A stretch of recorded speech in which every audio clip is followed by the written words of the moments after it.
ചെമ്പനീർപ്പൂവിൻ്റെ ഒരു പുതുപുത്തൻ പ്രമോയിലേക്ക് എല്ലാവർക്കും സ്വാഗതം. നാളത്തെ എപ്പിസോഡിൻ്റെ പ്രമോയിൽ നമുക്ക് കാണാൻ സാധിക്കുന്നത് കട്ടക്കലിപ്പിൽ അനാവശ്യം പറയുന്ന കൂട്ടുകാരോട് കലിച്ച് അവരോട് എതിർത്ത് നിൽക്കുന്ന സച്ചിയെയാണ്.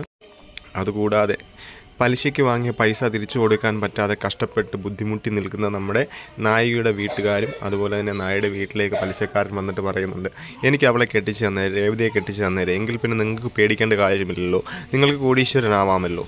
എൻ്റെ ആഗ്രഹം അത് തന്നെയാണ്. എനിക്ക് അവളെ കെട്ടിച്ച് തന്നു കഴിഞ്ഞാൽ പിന്നെ നിങ്ങൾക്ക് ഒരു കാരണവശാലും ഒരു ബുദ്ധിമുട്ടും ഉണ്ടായിരിക്കുന്നതുമല്ല. അപ്പോൾ പലിശക്കാരൻ വീട്ടിൽ വന്ന് ഇത് പറയുമ്പോൾ എന്ത് ചെയ്യണമെന്നറിയാൻ നികക്കള്ളിയില്ലാതെ ഒന്നും ചെയ്യാൻ പറ്റാത്ത സാഹചര്യത്തിൽ നിൽക്കുന്ന കൃഷ്ണനെയും കുടുംബത്തെയുമാണ് കാണാൻ സാധിക്കുന്നത്. അതേസമയം രേവതി അവിടെ ഇല്ല. രേവതി വന്നു കഴിയുമ്പോൾ എന്തായിരിക്കും സംഭവിക്കാൻ പോകുന്നത് നമുക്ക് ഊഹിക്കാവുന്നതേ ഉള്ളൂ.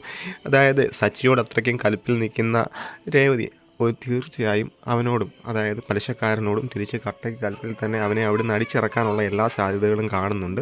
അപ്പോൾ നമ്മൾ പ്രതീക്ഷിച്ചതുപോലെ തന്നെ ഒരു പുതുപുത്തൻ അടിപൊളി സീരിയൽ തന്നെയാണ് ചെമ്പനീർ പൂവെന്ന് ഇന്നത്തെ എപ്പിസോഡിൽ നിന്ന് നമുക്ക് മനസ്സിലാവുന്നുണ്ട്. അപ്പോൾ തുടർന്നും ചെമ്പനീർ പൂവിൻ്റെ റിവ്യൂസും എല്ലാം കാണാൻ വേണ്ടി നമ്മുടെ ചാനൽ സബ്സ്ക്രൈബ് ചെയ്യുക, സപ്പോർട്ട് ചെയ്യുക. വീണ്ടും പുതിയൊരു വീഡിയോയുമായി കാണും വരെ ബൈ.